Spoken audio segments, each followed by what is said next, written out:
The next, we want to get an update today from Craft and Toll, and we have our resident engineer here. Jerry, we want to take over and tell us where you are. Okay.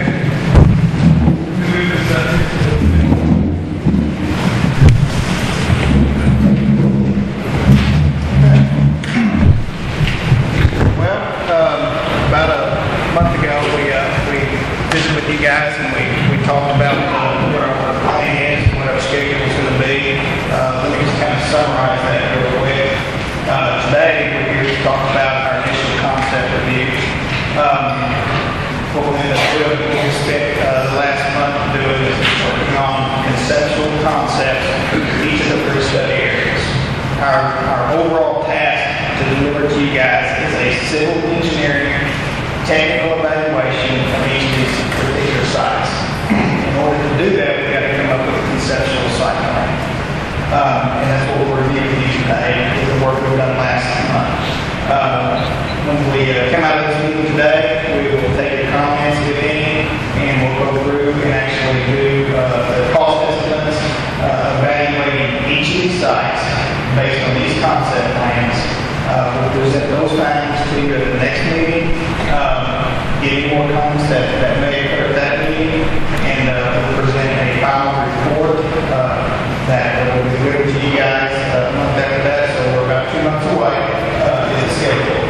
And again, that report, we will hope that will provide you the technical information so that you can make an evaluation on the particular sites and help you make that selection.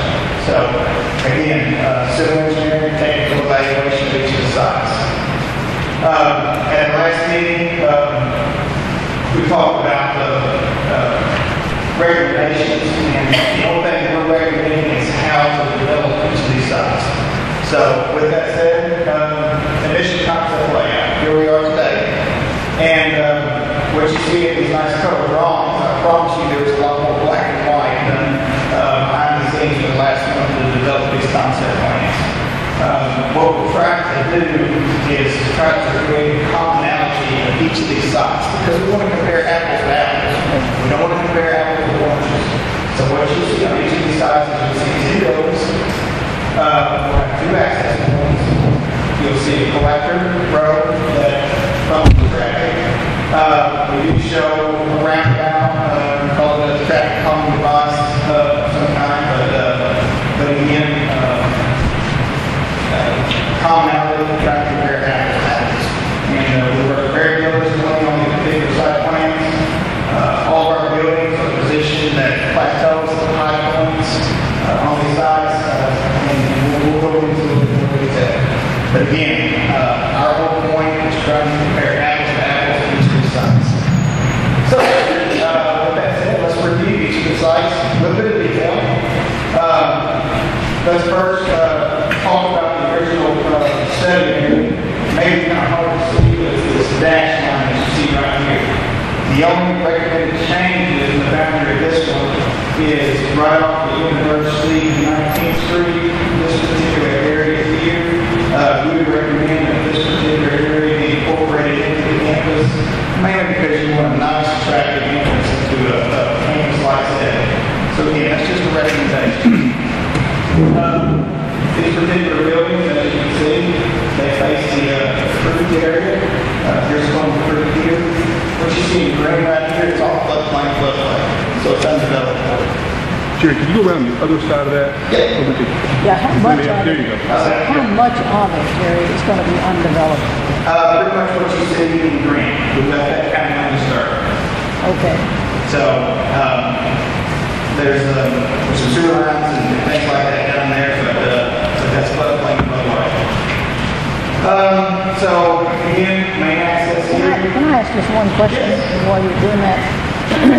that floodplain, would it go, on the other hand, make a aesthetic park-like setting? Absolutely. Yeah. The question that I asked him was whether or not that floodplain, where you can't build anything, but on the other hand, would it make a nice green park-like space that would be very complimentary to the park, and I don't know the answer to that, because I don't know what kind of wetland it is. Yes, absolutely. Trails, amenities, things like that. Just can't build buildings down there. So, absolutely, and a good point to this particular area is that there's no residential housing down there. I'm sure the cost of that property is fairly cheap, but anyways, again, what we're trying to evaluate is the cost of the development site. This is one of the steeper sites. Here's the high point grades, basically grades from northeast to southwest, 90 foot of fall between that area. One of the questions is it all right in Golden Creek? Yes. So again, it's more spread out because of the topography on this side, along with the drainage area. So it's one of the largest in the area. It encompasses more property to get the 10 buildings on and the same evaluation of each of the sites. So again, manager here, Clever Street in the middle, having a common roundabout in the middle. These buildings are all on the high point.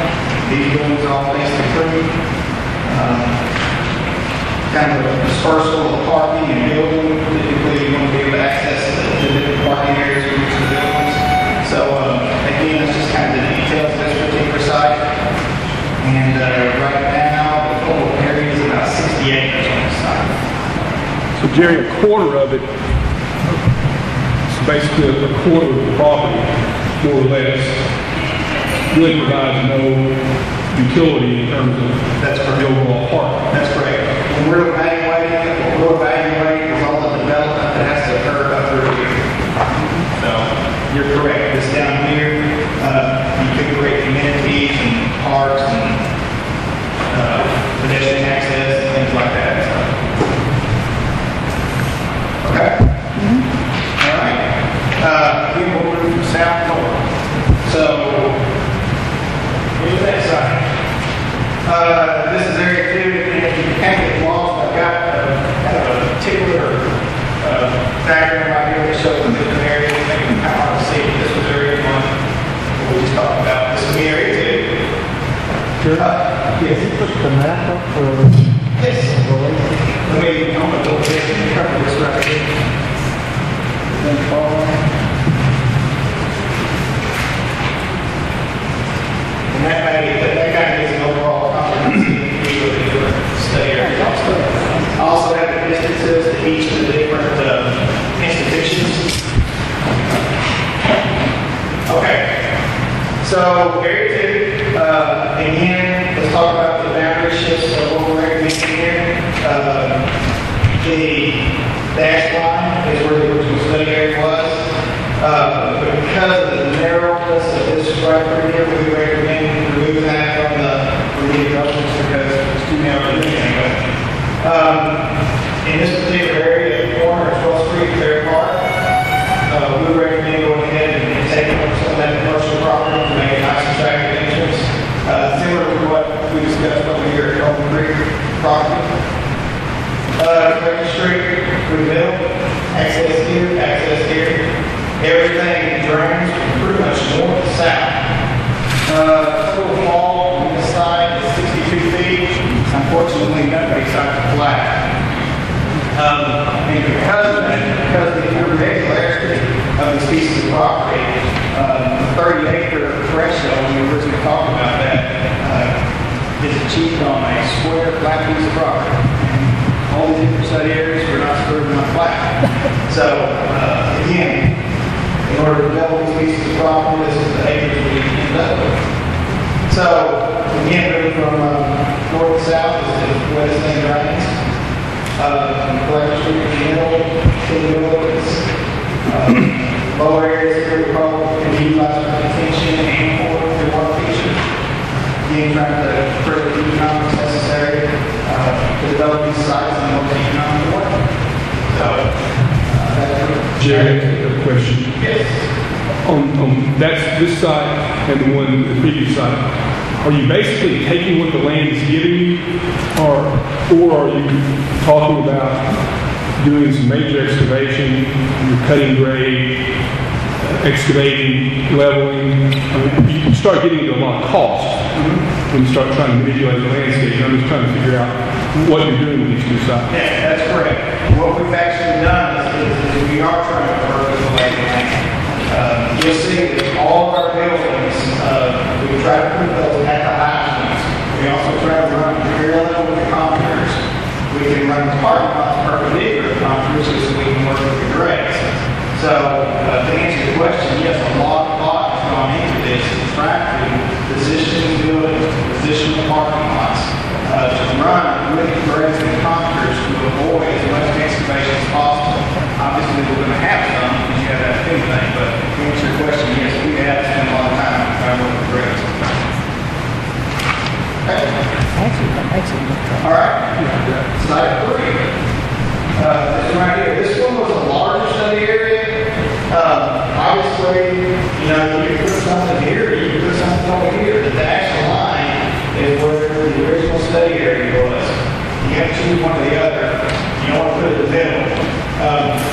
So we decided to move to this side for the sole factor of complementing the children's library that's going in.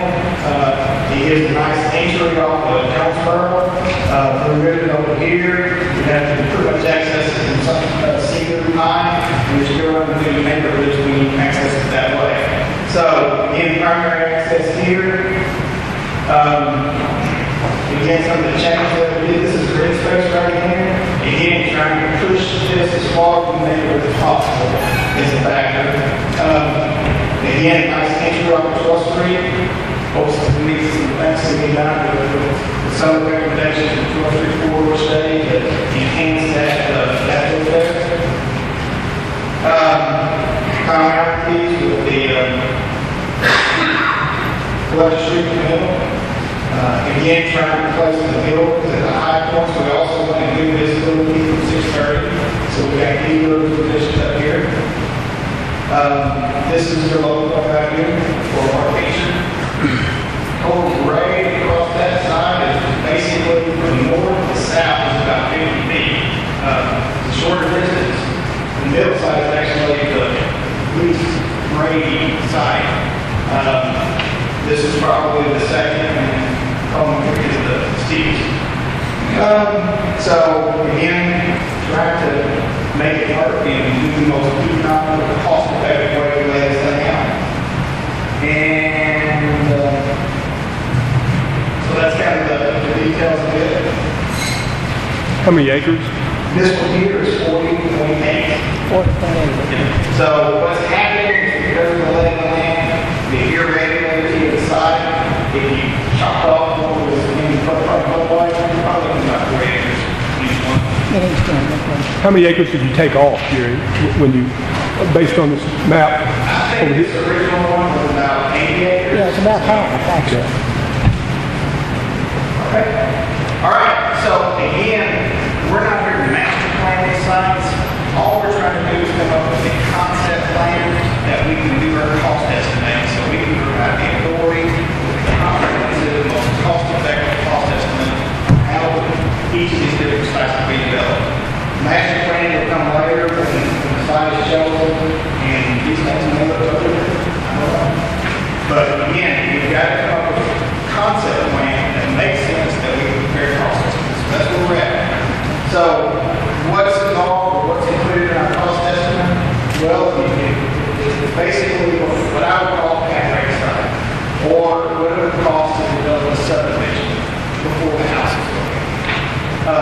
So what would we provide cost for? Basically, we've got demolition costs, we've got site clearing costs, we've got excavation costs, streets, drainage, utilities, there's water, sewer, telecommunications is going to be important. And gas. So, again, we're not pricing out the buildings, we're not pricing out parking lots, we're pricing out the infrastructure it takes to develop this site or have ready.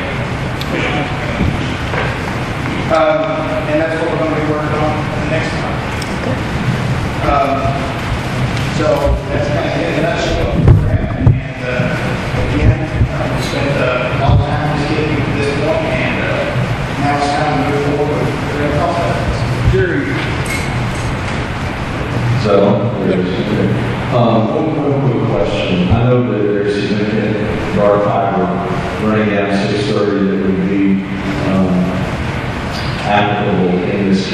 we looking at infrastructure costs of that type to get to these sites as part of the overall cost, or are we just looking at the cost of the telecommunications within the boundaries of your site?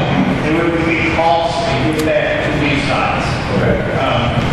Yeah, you really have to do that because you can't get the telecommunications connection that you'll have to have unless you can get to them. Correct. So it would be a cost to get to each of these particular sites. Other comments or questions from the board?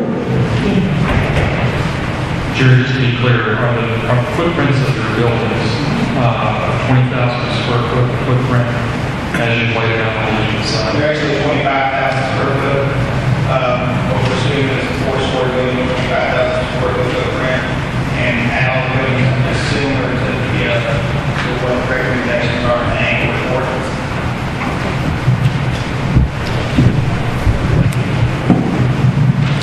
And Jay, this may be premature for the website, I would hope that we could get these maps, because the detail of this is a lot better and more comprehensible than what we've got right now on the website. For everybody to see. Yeah, I agree with that. This really do need to go up on the website as quickly as you can because this is the first time we've actually had any information in detail. Dixon? Jerry, you mentioned before the meeting that because of the slippage of this meeting, that the problem with scheduling and meeting the regular date in June. Yeah. Did you all Sure. about that? Sure. It's our intent to move as quickly as possible. That's what we talked about before I started, and so everybody, wants to. But it does take us about 4 weeks to prepare the cost estimates. Let's get to this meeting where we're at today. I'm going to go ahead to report with the concept plans. We can, at least move back a week and give me enough time to be going until we got the days to make sure we're all getting the cost estimates. But again, I can keep scheduling as fast as I can.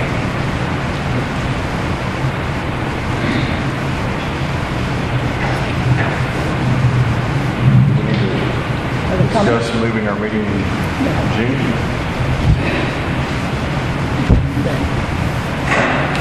That's a good I have another question. The scheduled June meeting is June, you remember, 13th, I think, is that right? It's a Wednesday afternoon, 13th. June 13th. June 13th, I think that's correct. So the question that you're asking, should we then perhaps move the date up 1 week to give them a bit more time to have their final calculations done? What do you all think? We can certainly do that. And then everybody will know that's when the next round will be. It probably is a wise move to Madam Chairman, I think that's certainly preferable than having them tell us close to meeting date if they can't make the meeting date, and then we miss a whole month. That's absolutely correct. We can't feel that. Right. Do you have, somebody want to make a motion that we just move it to the 20th? I would move. Okay, that's my birthday. I don't know why I'm doing that wrong. But anyway, we have a motion to move the June meeting to the 20th. Do we have a second? Second. All those in favor? I think that, Jerry, will leave you a little bit more leeway to get it finished so we have something that we can move with at that time, okay? All right? Okay. Any other comments or questions from the board with respect to the plans that the engineering firm has submitted so far? Okay, not. Yeah, we'll get to them in a minute. Okay. The last thing that we want to do is to have a public hearing in our two things. One is that I will take on the responsibility to look at the potential of putting together a small subdivision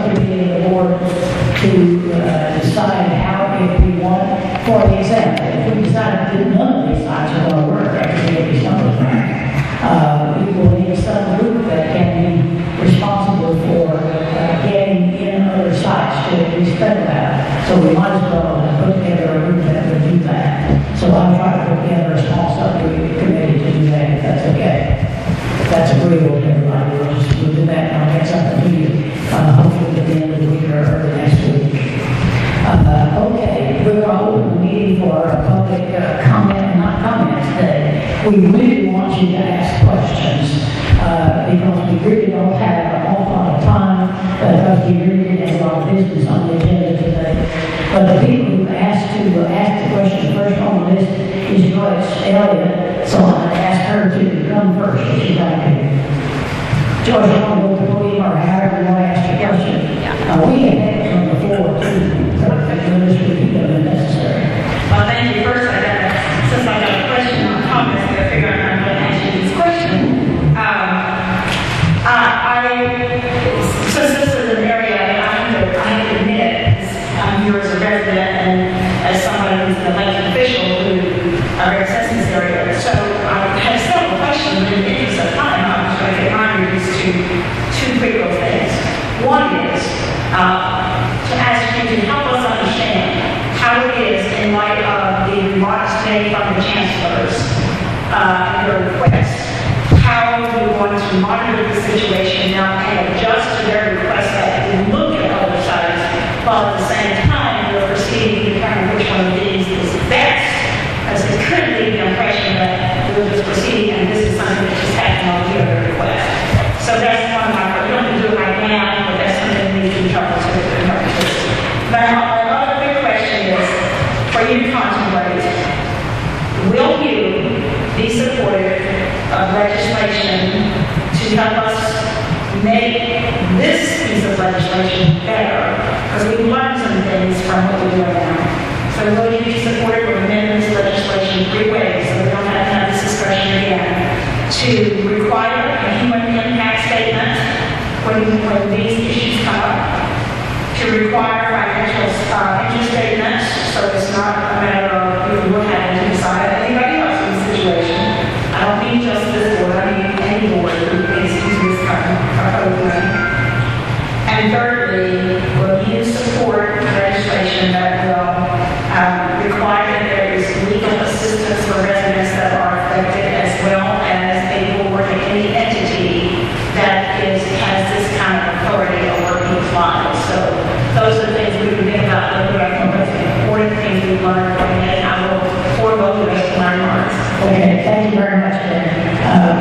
There is no question that these are the sorts of things that could be looked at, but I assume that with respect to legislation, most of us will have to see the piece of legislation before we agree to support it. But certainly the concepts that you have in there are some that sound quite reasonable. That's good. I was supposed to have asked Ken's question. I forgot to ask his question. Well, let him ask it. Ken's pretty good on this. I think mine would be mine. Yeah, Ken's pretty good on this. Go ahead and ask his question. First of all, thank you guys for all the work that you've been doing.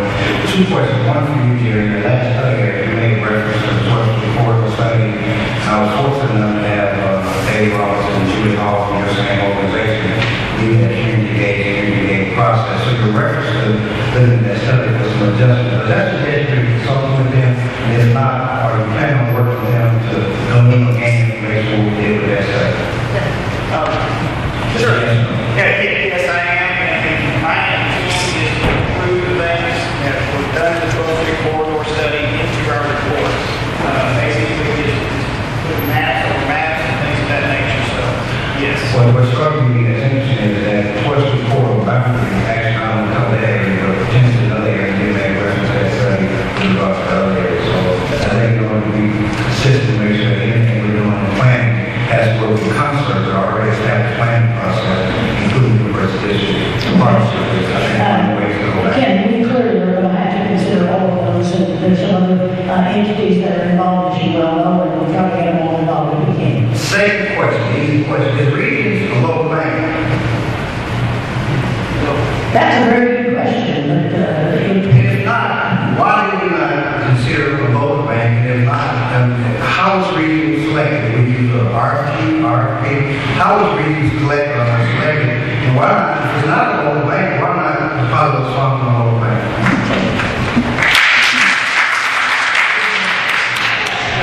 I'll be more. Can you hear me? We get you, Jay. That's like Verizon commercial. Ken, excuse me, Director, to answer your question, the November meeting of the board, at the time, the bank account and the statements that we've been providing up until now have been generated from the chamber's offices. We have a bank account at Regions. We ask that we be able to keep this accounting within the banking system that we're currently using simply as a courtesy, more so than anything else. We have banking relationships with pretty much every bank in Little Rock. So that was the reason why in November we asked that. Because of that, and if you go back and look at the minutes of that meeting, I assume, and that sometimes gets me in trouble, that was the intent of this authority board. So that's the reason why I went and got a resolution from them. But if this board chooses to do actually open an account in another bank, it is certainly welcome to do so. And you would consider that? Excuse me? You certainly would consider that? Well, absolutely. Thanks, Jay. Okay, I believe that Representative John Walker wanted to have a word. Is he here? Or has he gone already? Okay, if not, Dale Charles.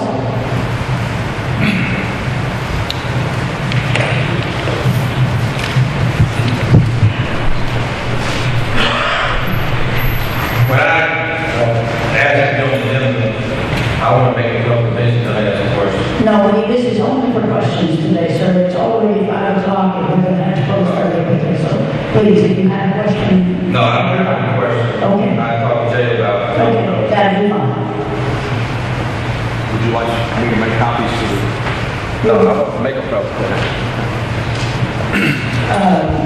The next one is, I believe it's Opie Nunsley. Is that correct? Yeah, I'm going to bring You're going to do it. Okay. All right. Jason Bolden. Yes, sir. My name is Jason Bolden. I own 7 properties in Site 3, and I'm also a real estate attorney, and I represent a group of clients who collectively own approximately 40 properties in Site 3. 40? They are all enthusiastically in support of the technology park being located in that site. And my question is, what can we do to show you that we support the technology park being located in Site 3? I think doing just what you did.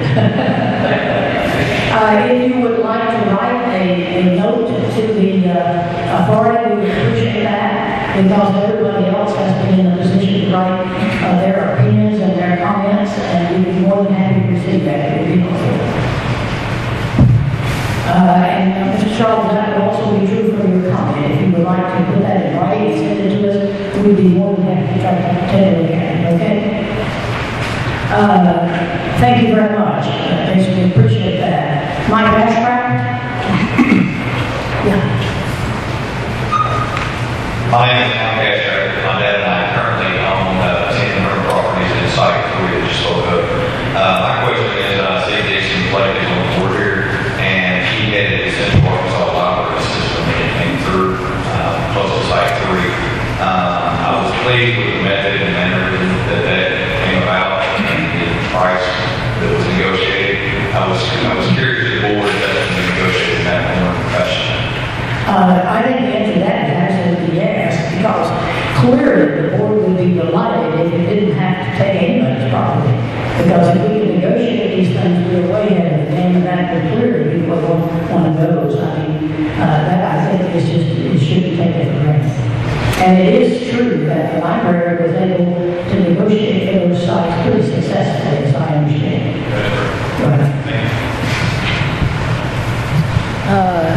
We got David Oster. And David Oster? Yes, sir.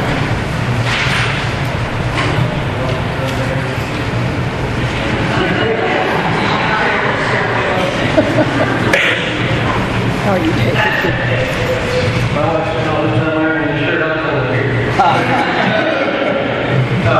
My name is David Oster.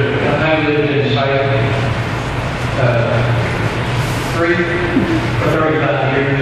My question to the board is, we have been battling crime as long as I've been there, and still battling. Do you think that the research park is going to help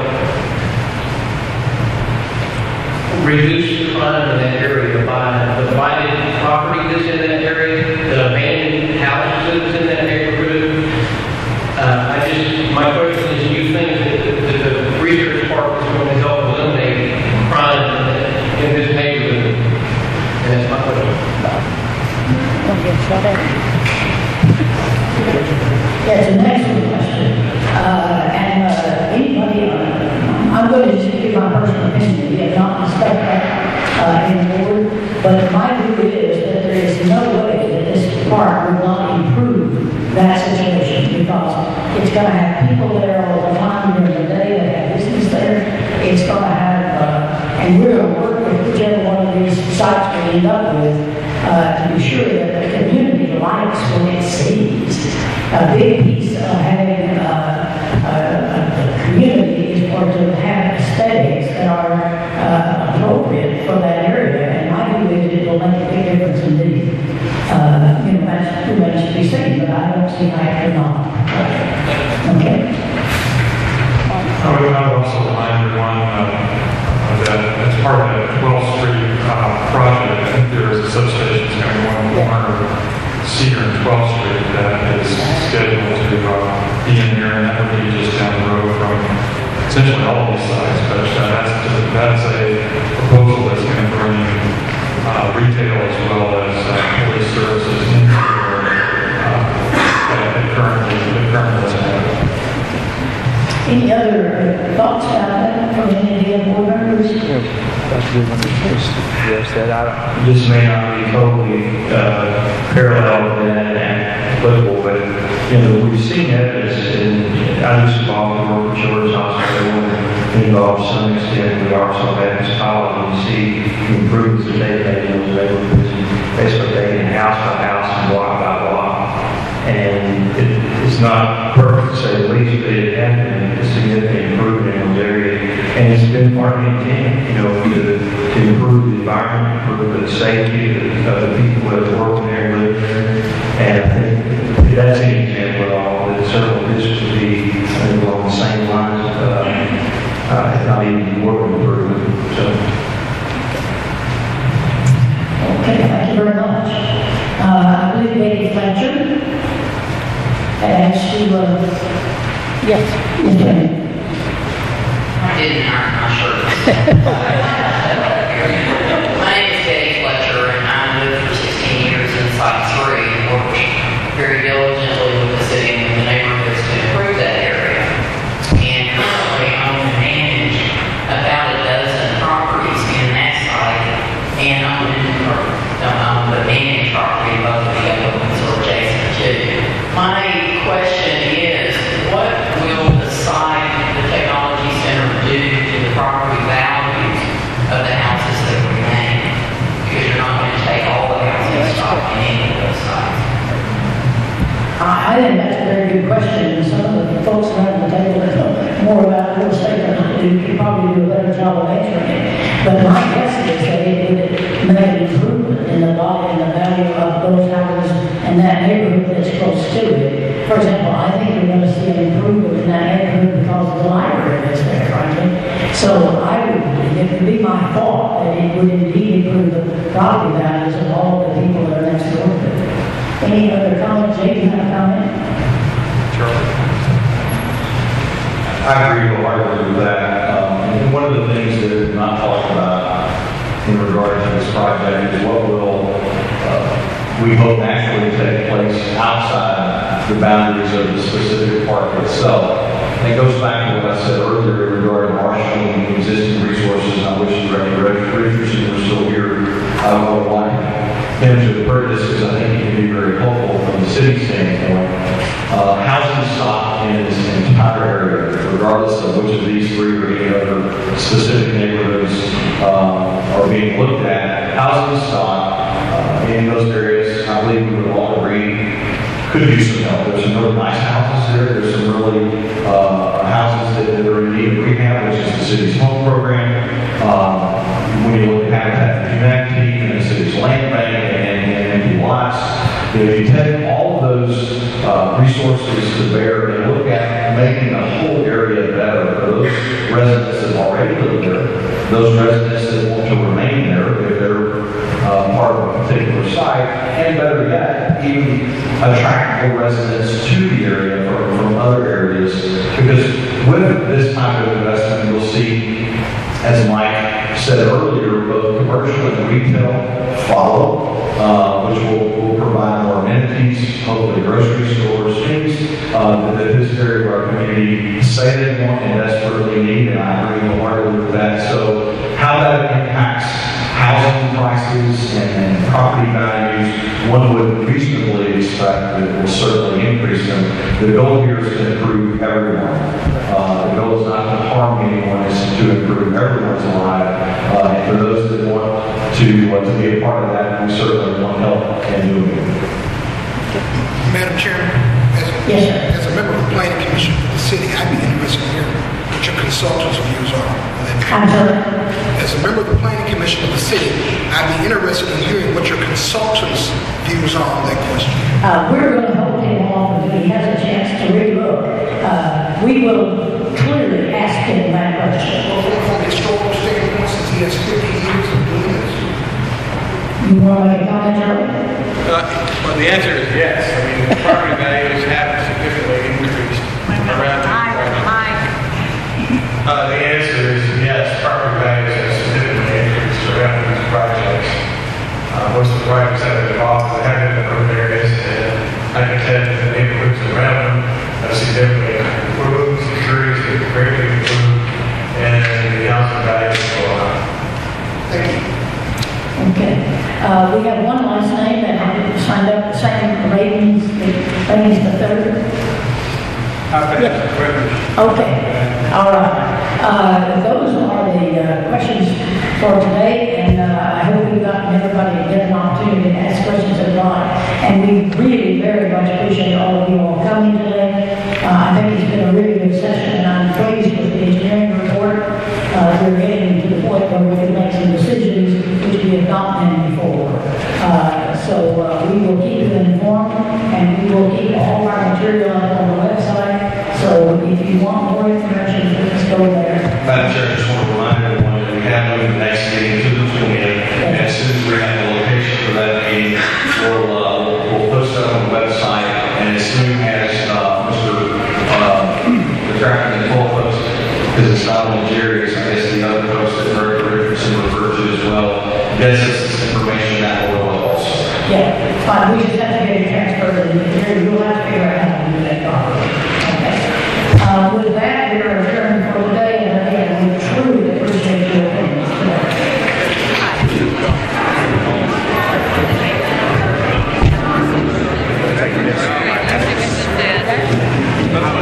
I'm sorry.